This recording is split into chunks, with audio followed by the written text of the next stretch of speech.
Bem, gente, vamos iniciar nossa aula de funções de várias variáveis. Hoje é definindo o objeto de estudo desse curso, que são as funções de várias variáveis. Então, nosso objeto é o estudo das funções de várias variáveis e é esse objeto que nós vamos definir agora. Antes de tudo, eu preparei uma motivação muito simples para que a gente consiga entender esse objeto de estudo e logo em seguida eu defini e exemplifiquei as funções, tá certo? Então vamos para nossa motivação, que ela consiste num problema bem simples. Eu tenho um cone, aquele mesmo cone lá da geometria espacial. Então eu tenho um cone, tá aqui o cone. Esse cone, ele foi dado aqui no nosso problema as seguintes medidas do cone. Eu tenho a geratriz dele, que foi chamada de x. Eu tenho a altura, que ele menciona a altura. E eu tenho o raio da base, que ele chama de y, certo? Aqui o y e aqui o h. O que acontece? Eu sei que o volume do cone é, na verdade, 1/3 de π r ao quadrado, que é o raio da base, multiplicado pela altura h. O volume desse cone, ele tá apresentado aqui para vocês como como dependente do raio da base e da altura.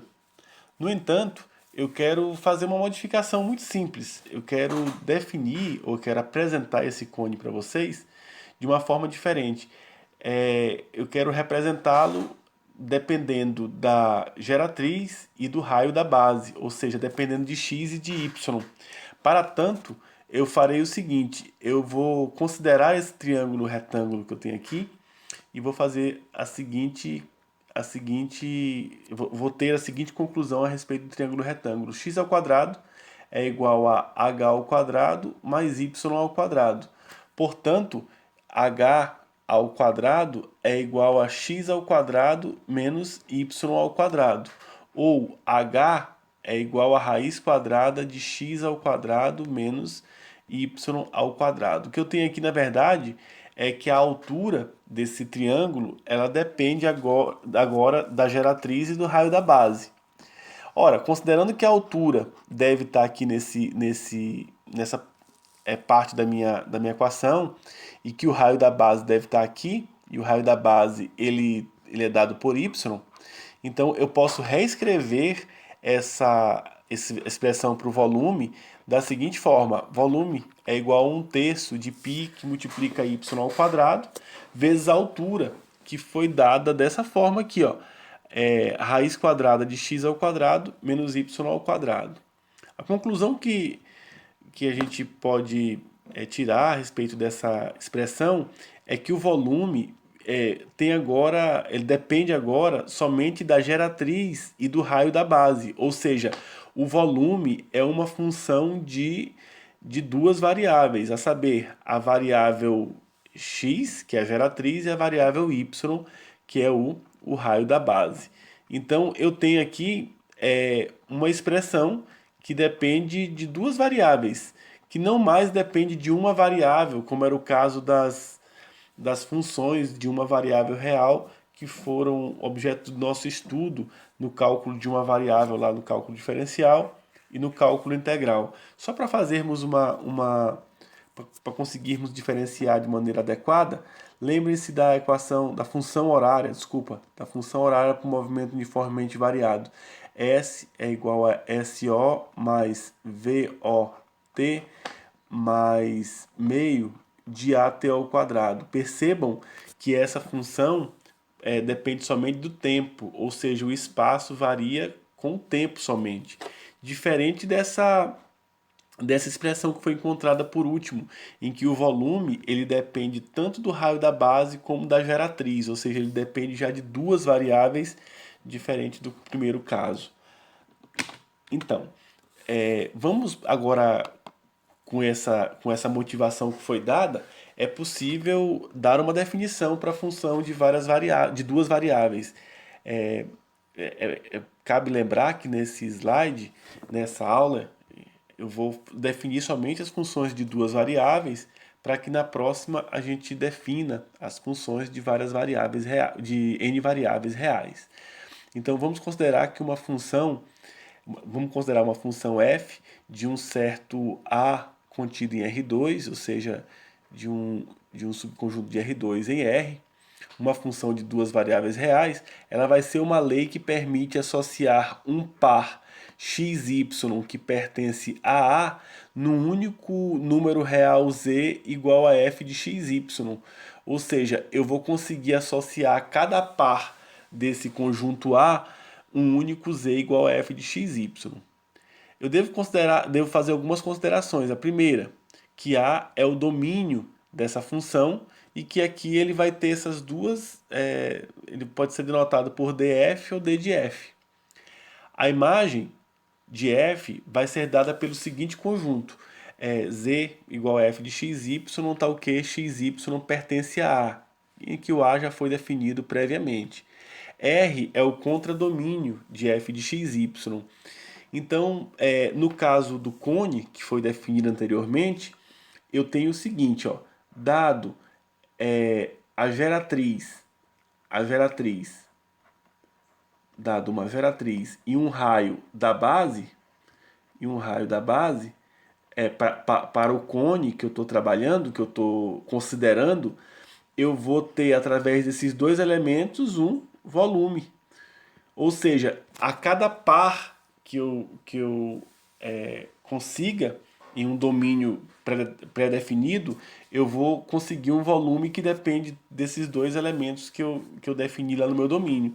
Ou seja, a cada x, y, eu vou conseguir um volume que é o v de xy. Ou seja, de acordo com a minha definição. Agora é bom lembrar que esse xy ele pertence a um domínio qualquer que eu tenho que fixar de acordo com a lei da função, e esse v de xy aqui é um número real que eu vou determinar para cada xy pertencente ao domínio da minha função. Vamos agora para um exemplo dessas funções de várias variáveis. Vamos considerar o seguinte: uma função, uma f de xy dada por essa lei. Observem que o denominador, aqui no denominador, eu tenho uma raiz. E que essa raiz, nessa raiz eu não posso ter qualquer número aqui dentro da raiz quadrada. Então eu vou ter que estipular que esse valor que está dentro da raiz quadrada, que é 4 menos x2 menos y2, ele tem que ser sempre positivo, ele nunca pode ser zero, também não pode ser negativo. Então x2 menos y2 vai ser maior do que menos 4. Daqui eu tiro que x2 mais y2 vai ser menor do que 4. Consequentemente, eu vou ter o seguinte: o domínio da minha função é formado por todos os pares xy que pertencem a R2, de tal modo que x2 mais y2 é menor do que 4. Se formos observar, o domínio dessa função é, na verdade, essa circunferência aqui, só que desconsiderando a borda da circunferência, ou seja, o domínio aqui, x2 mais y2 menor que 4, ou seja, todos os pontos que satisfazem essa desigualdade estão aqui dentro, ó, dessa circunferência com centro na origem, raio 2, excluindo os elementos da borda. E para finalizar, o gráfico da função vai ser justamente esse, ó, esse gráfico que está aqui em verde, e vocês vão observar que aqui embaixo, ó, eu tenho a função, eu tenho a circunferência como eu encontrei no domínio, ou seja, em todos os pontos internos a essa circunferência, de acordo com o que está colocado no nosso domínio, eu vou ter valores para a função, ou seja, o meu domínio vai ser formado por pontos realmente, né, xy que pertence a R2, de tal forma que x2 mais y2 é menor do que 4, ou seja, eu só vou ter valor para a função nesses pontos interiores à circunferência e excluindo a borda dela. Por isso que eu não tenho nenhuma parte do gráfico ó, aqui para fora. Por quê? Porque todos os valores estão restritos ao domínio que eu determinei anteriormente. Eu agradeço a atenção de vocês. Fico disponível aí para qualquer tipo de dúvida que vocês venham a ter. Vou estar sempre no sistema para qualquer dúvida que vocês tenham e para esclarecer algum questionamento e para, enfim, prestar esse serviço para vocês ao longo dessa etapa. Muito obrigado e bons estudos.